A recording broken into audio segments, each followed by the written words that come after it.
Balayage Pomali relies on something called a flexion moment imparted to the neck to do damage.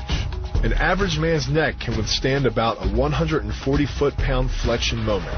Beyond that, soft tissue and even vertebrae can be crushed. By bringing your weight down fast, this move could easily deliver twice that amount of force. And it wouldn't just end a fight. It could leave your... By bending the elbow across the fulcrum of your hips, you're subjecting the weak joint to the leverage of two strong forces. The pull of your thighs on his shoulder and your hands on his wrists. As little as 1,000 pounds of force can be enough to destroy the elbow. The leverage of the armbar can supply much more than that.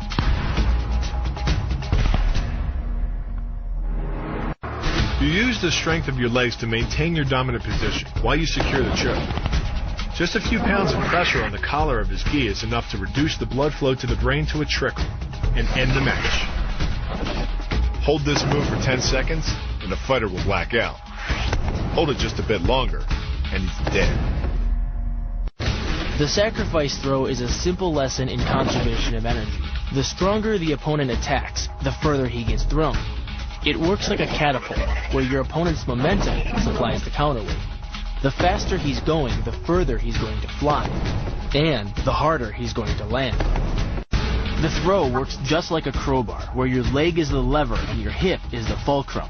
The trick is positioning your body in just the right place. If you're just an inch off the placement of your thigh and hip, the amount of energy needed to throw an opponent can more than double. But performed correctly, Uchimata requires almost no energy, yet it can deliver up to 5,000 pounds of force. If it weren't for the mat, a throw like Uchimata would be enough to cause serious injury or even paralysis. Because it swings through such a wide arc, the wrist is moving at speeds of up to 43 miles per hour.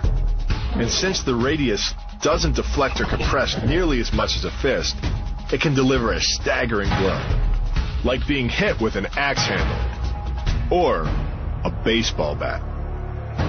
To demonstrate the power of the Kote Uchi, Shinjo-sensei did something incredible.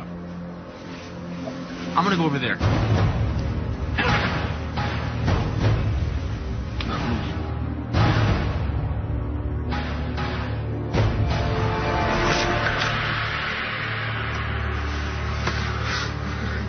Don't do that to me, please. Yeah, that's crazy. You should have felt the power of his hit. Just holding it. I mean, I've held on to 350-pound men in football, and I could barely hold the bat when his wrist came through there. It came through with such power and force and just shattered this thing like a toothpick. Unbelievable. In a fight, this move could easily generate enough force to crush the soft tissue of an opponent. But the key is rotating your fist 180 degrees right before it strikes the intended target. The twisting snap of the arm maximizes the speed of the punch and magnifies the force of the blow by concentrating the impact on the first two knuckles of your hand. Done correctly, it can deliver as much energy as a bowling ball dropped from the top of a house, more than enough to cause soft tissue damage or break a rib. The block works by taking the opponent's blow at an angle, which deflects the energy of the blow away from the vulnerable torso. The harder you block, the further his blow will be deflected, and the more open he'll be to a counter-strike. Because the area of impact is focused on a small part of the foot, it magnifies the force of the blow, making it capable of dropping 1,000 pounds of force on your head. It's like getting whacked in the head with a Louisville Slugger. The kick's power comes from the snap of the knee. The snap is created when the quadricep, the largest muscle in the body, contracts and pulls the tendon connecting to the foot over the knee. Using the knee as a pulley, the strength of the quad is enough to accelerate your foot to speeds close to 30 miles per hour.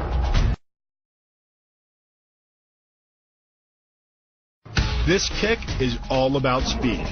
The further the foot travels, the greater its acceleration, and the more dangerous a weapon it becomes. Powered by the muscles of the hip flexor and the quadriceps, By the time your foot reaches your opponent's throat, it's traveling nearly 40 miles per hour. That type of speed yields over 1,000 pounds of force, enough to puncture the Adam's apple and crush your windpipe. The power of the takedown is derived from the simple mechanical advantage you hold over your opponent. By wrapping up his striking leg at the upper thigh, you've placed your opponent in what's called conditional stability. If he remains stationary, he could technically maintain his balance indefinitely. But by driving him backward and initiating a sweep of his other leg, you've added two destabilizing factors, and the loose center of gravity simply cannot hold. The key to this synergy of speed and power is punch technique, punch location, and punch frequency. With your elbows tucked in behind your fist, the energy of each punch is maximized. And because the punch is delivered to your opponent's core along a center line, the more directly that force is transmitted to his body. The effect is similar to that of continually slamming a battering ram against a door. No matter how strong, it can only sustain so many blows before it collapses. The disarm is basically a judo wrist lock and uses many of the same principles. By pulling your attacker forward as you turn, he loses his balance, giving you control of his wrist. The barrel of the gun then becomes a lever, allowing you to take the gun. Because you are using the muscles of your torso, which can deliver up to 10 times more force than the muscles of the wrist, the disarm works against an opponent who is much stronger than you. Doing the 360 defense requires you keep your body in motion at all times, using your arms to defend different angles of attack. The key is keeping your arms at an oblique angle with your hands open and straight so that you don't take any blows straight on. Each is deflected down the angle of your forearm, which reduces its impact. Because you don't have time to cock your arm in a surprise attack, bursting's effectiveness doesn't come from the rotational power of the torso. Instead, it's driven by the legs, which hurl you forward into your opponent. Both the block and the strike land with 300 pounds of force, more than enough to collapse the windpipe or fracture the delicate bones of the face.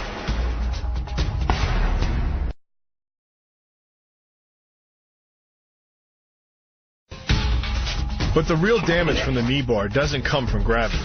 It comes from leverage. Once the knee is locked, your hips act like a fulcrum, and his leg acts like a lever, multiplying any force you apply. So even though the ligaments and tendons around the knee can sustain 1,700 newtons of force, the knee bar can load a lot more than that, enough to completely destroy the joint. By taking control of your opponent's leg, you turn his hip into a pivot point.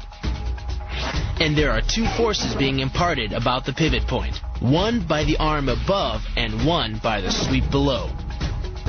These forces act as a couple, resulting in your opponent's rotation that slams him right to the deck. And given the speed of rotation and the force of gravity, that impact could cause permanent injury. The key to the reap is to get your opponent's center of mass outside his stability zone. To do that, the Marine pushes his opponent at a location above the center of mass, while using his sweeping leg to create a tripping point, which is below his opponent's center of mass.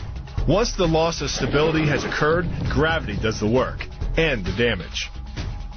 On the ground and on his back, your opponent is now vulnerable to any number of finishing strikes. Working much like a nutcracker, your forearm and biceps apply pressure to your opponent's carotid arteries. Located on either side of the trachea, these two arteries are the only way to get blood to the brain. It can take less pressure than squeezing an orange to stop the flow of blood to the arteries. And with no blood flow, the brain shuts down almost instantly. Fight over. It's only 5 to 8 seconds and then they're knocked out. And as soon as you release it, the blood will come back to their head. We don't teach air chokes in the Marine Corps because it's like a 15 to 20 seconds for actually air choke to actually take effect, whereas a blood choke is quick and fast.